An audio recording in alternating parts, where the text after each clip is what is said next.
Mesa de debates. Oferecimento Unimed Juiz de Fora. Baixe o aplicativo. Seu plano em suas mãos.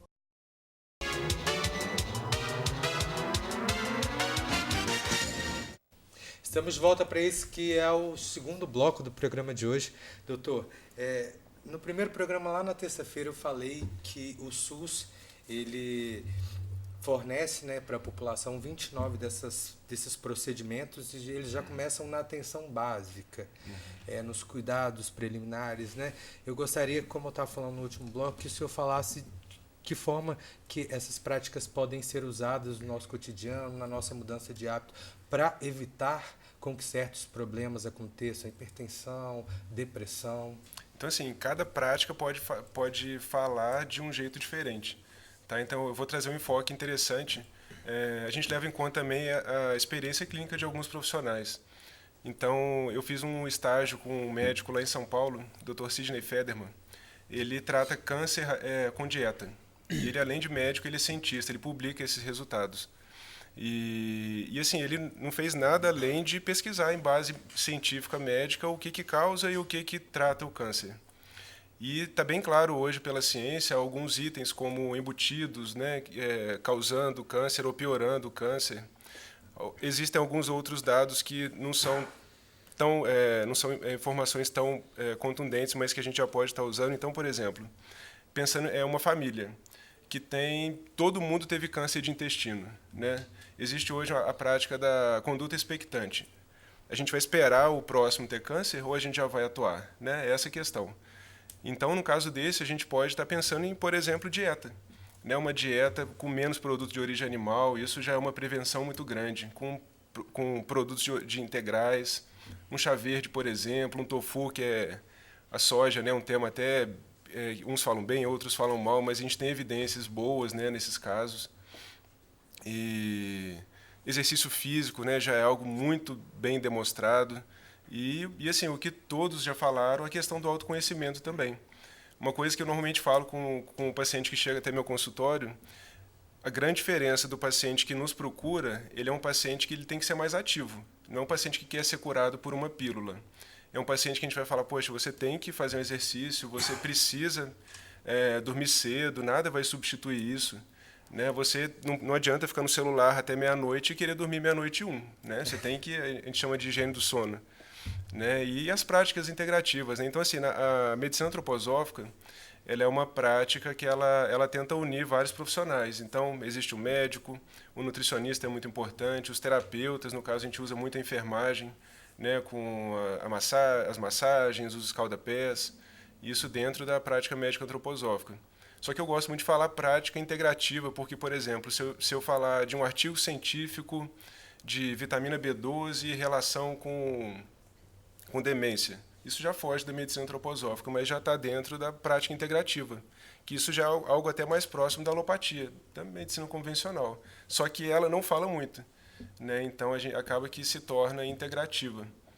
Né? Então, por exemplo, um tema muito interessante, eu dei uma palestra recentemente na Universidade Federal sobre abordagem integrativa do autismo. Já tem artigos científicos provando que se a mãe utiliza 3 semanas antes da concepção, antes de engravidar, ácido fólico, ela já evita, já diminui a chance da criança nascer autista. Algo tão simples, um ácido fólico. Ou, por exemplo, outra questão importante, a vitamina D, que é um tema muito conflituoso. E onde que, perdão, senhor, em que alimento que a pessoa consegue ingerir esse ácido fólico? O ácido fólico está normalmente nos vegetais crus. Só que é importante a gestante tá repondo ele, porque o gasto é muito grande. Entendi. E a baixa afeta diretamente o desenvolvimento neurológico do neném. Né? Então é suplementar. E uma coisa que eu acho muito importante, eu fiz uma pós-graduação com o professor Eric em São Paulo, foi 1 ano para avaliar exame laboratorial. Então existem recomendações internacionais de dosagens. Só que com o exame a gente consegue falar, bom, para essa pessoa tá bom, mas para essa aqui é demais ou para essa é de menos. Né? Então é algo que eu vejo que faz muita diferença. Então assim, a gente chama isso de integrativo, mas isso é medicina. Isso é uma medicina bem feita. Né? A gente sabe que existe muito preconceito, né? Porque existem maus exemplos na sociedade, em qualquer área. Né? de curiosos, de charlatões, mas tem muita gente séria. Sim. Né? A gente está vendo aqui, terça-feira a gente viu também pessoas dando aulas fantásticas aqui. Sim, sim. Né? Eu acho interessante porque o que me parece é uma preocupação com o indivíduo. Isso. Particular, com suas particularidades, com suas limitações, e fazer com que esse indivíduo ele seja ouvido, né, das suas queixas, não só dores físicas, mas também espirituais, suas histórias, de tentar cavar, né, para descobrir onde pode ter tido algum desses problemas, de olhar para essa pessoa de uma maneira particular mesmo, e dar a atenção que ela realmente merece. A gente fala que o tratamento ele tem que ser artesanal, individual. Né? Não adianta eu querer fazer um tratamento de massa para todo mundo. Tudo bem, tem hora que é necessário. Só que o ideal é olhar para aquele indivíduo. Tudo bem que eu posso até passar um remédio para ela dormir. Só que será que se eu avaliar a família, como é que está, se ela fica vendo o celular, se ela toma café à noite. Então, muitas vezes a gente consegue evitar o uso da medicação com atuações simples. Uma conversa, uma atenção e realmente pontuar o que está acontecendo com esse indivíduo. E uma das formações minhas, pós-graduação em nutrologia, eu acho fantástico, porque ali a gente consegue realmente achar causas de doenças, às vezes, incuráveis. Então, por exemplo, um exemplo simples, né? A doença celíaca é aquela doença onde a pessoa come glúten e o glúten causa, normalmente, diarreia. Só que essa é a forma clássica. Existe a forma não clássica, que a pessoa come glúten e manifesta autismo. Entendeu? Às vezes não é. Às vezes é doença celíaca. Né? Então, assim, eu falo que a gente vai estudando e é um mundo que não acaba.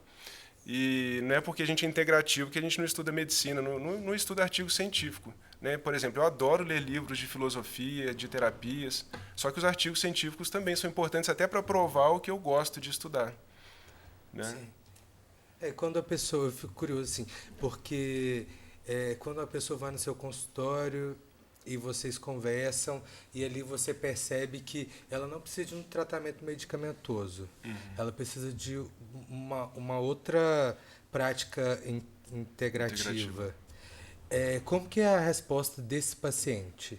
Geralmente ele aceita essa nova prática, ou você percebe que ainda existe uma certa relutância para aceitar? Sim, quando o paciente vem ao meu consultório, ele já sabe um pouco do que ele está esperando. Porque esse é um perfil... É um perfil de um paciente ativo, não um paciente passivo. Então, isso já com exceção de quando um parente quer que uma outra pessoa vá e leva, às vezes forçado, aí eu sou até bem claro, falo, não adianta. Né? Você tem que querer melhorar, você tem que ser ativo, tem que buscar... todo esse tratamento, né?